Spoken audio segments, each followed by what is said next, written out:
திருமாவளவன் பாமகவோடும் சேர மாட்டோம், பாஜகவோடும் சேர மாட்டோம், அந்த கட்சிகள் இடம்பெறுகிற கூட்டணியில் சேர மாட்டோம். இதனால் என்ன பாதிப்பு வந்தாலும் ஐ டோன்ட் கேர். எங்களுக்கு விஜயோட போறது கூட கதவு திறந்திருக்கு அப்படின்னு சொல்லலாம். அந்த கதவையும் நான் மூடினேன். ஏன் நாம் பிஜேபியை எதிர்க்கிறோம் என்றால் ஒரே காரணம், ஒரே பதில். நான் புரட்சியாளர் அம்பேத்கரின் மாணவன், அதனால் எதிர்க்கிறேன். அவ்வளவுதான். தற்காலிகமான இடைக்காலமான அரசியல் ஆதாயங்களுக்காக நாம் எந்த முடிவையும் எடுத்ததில்லை. திமுகவோடு தொடர்ந்து நாம் பயணிக்கிறோம் என்பதையே கேலி பேசுகிறார்கள். ஒரு டிபிக்கல் பொலிட்டிஷியன் எப்படி இருக்க வேண்டும், எப்படி இருக்க வேண்டும் என்றால் எல்லா கதவுகளையும் திறந்து வைத்திருக்க வேண்டும். நான் பாஜகவோடு தேவைப்பட்டால் கூட்டணி வைத்துக் கொள்வேன், பாமகவோடு தேவைப்பட்டால் கூட்டணி வைத்துக் கொள்வேன், அதிமுகவோடு தேவைப்பட்டால் கூட்டணி வைத்துக் கொள்வேன் என்று எல்லா கதவுகளையும் திறந்து வைத்திருப்பவர் தான் டிபிக்கல் பொலிட்டிஷியன். சூது சூழ்ச்சி ஒரே நேரத்தில் 2 அணியிலும் பேசிக்கொண்டே இருக்கிற ராஜதந்திரம். திருமாவளவன் பாமகவோடும் சேர மாட்டோம், பாஜகவோடும் சேர மாட்டோம், அந்த கட்சிகள் இடம்பெறுகிற கூட்டணியில் சேர மாட்டோம்.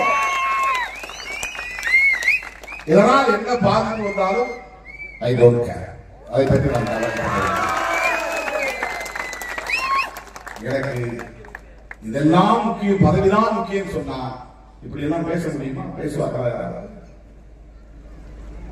புதிதாக கட்சி தொடங்கி இருக்கிற நடிகர் நண்பர் விஜய் அவர்கள் கூட புத்தக வெளியீட்டு விழாவுக்கு வரும்படி அழைப்பு விடுத்த போது விகடன் இதழின் சார்பில் அது ஒரு தவறான யூகத்தை கொடுத்து விடக்கூடாது, நாம் இருக்கிற அணியில் தொடர வேண்டும், அப்படி ஒரு குழப்பத்தை ஏற்படுத்தி விடக்கூடாது, அதன் மூலம் நாம் இருக்கிற அணி பலவீனப்பட்டால் பாரதிய ஜனதாவுக்கு சாதகமாக அரசியல் சூழல் மாறிவிடும் என்பதையெல்லாம் யூகித்து அந்த விழாவை புறக்கணித்தவர் திருமாவளவன். அவர்கிட்ட சொன்னார், அண்ணன் நமக்கு இங்க வரல, ஆனால் அவர் மனசு நம்மோட இருக்கும்.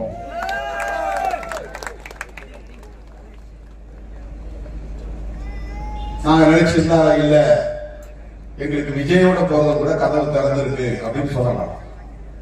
அந்த கதவையும் நான் மூடினேன். அதுதான் திருமாவளவன்.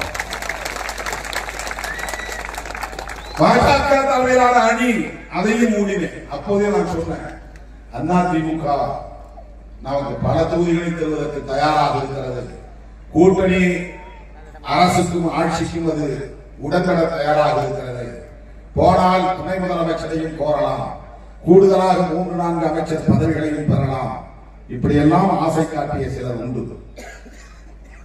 நீங்கள் நினைக்கிற சராசரி அரசியல்வாதி அல்ல திருமாவளவன் என்பதை பல சந்தர்ப்பங்களில் நான் உறுதிப்படுத்தியிருக்கிறேன். இந்த ஆசைகளால் திருமாவளவனை வீழ்த்திவிட முடியாது என்பதை உறுதிப்படுத்தியிருக்கிறேன். இன்னைக்கு என்ன நிலை, நான் யூகம் பண்ணது சரியா போச்சு. 1 வருஷத்துக்கு முன்னாடி போய் பிஜேபியோட கூட்டணி அமைக்க வேண்டிய கட்டாயம் எங்கே வந்தது?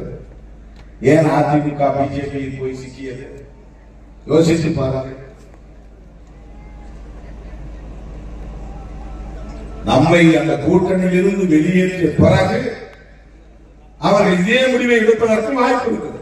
அப்படி எடுத்திருந்தால் நாம் மருத்துவர்களை நின்றிருப்போம். நீங்கள் புரிந்து கொள்ள வேண்டும் என்பதற்காக சொல்லுகிறேன், என்னுடைய சாதுரியத்தை சொல்வதற்காக நான் சொல்லவில்லை. நீங்கள் புரிந்து கொள்ள வேண்டும். அரசியல் நிலைப்பாடுகளை நாம் எடுக்கிற போதும் கூட புரட்சியாளர் அம்பேத்கரை நெஞ்சில் இருத்திக் கொண்டுதான் நிலைப்பாடுகளை நாம் எடுக்கிறோம்.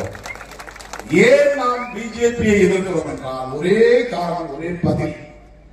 நான் புரட்சியாளர் அம்பேத்கரின் மாணவன், அதனால் எதிர்க்கிறேன். அவ்வளவுதான்.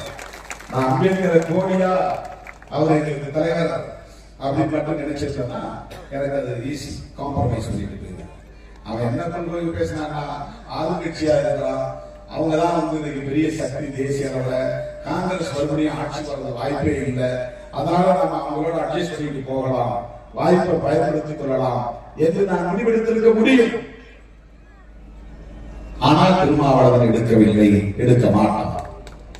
ஏனென்றால் திருமாவளவன் அம்பேத்கரின் பிள்ளை, புரட்சியாளர் அம்பேத்கரின் மாணவன், தந்தை பெரியாரின் பிள்ளை. இந்த புரிதோடு தான் நாம் களத்தில் கை கொடுத்து நிற்க வேண்டும்.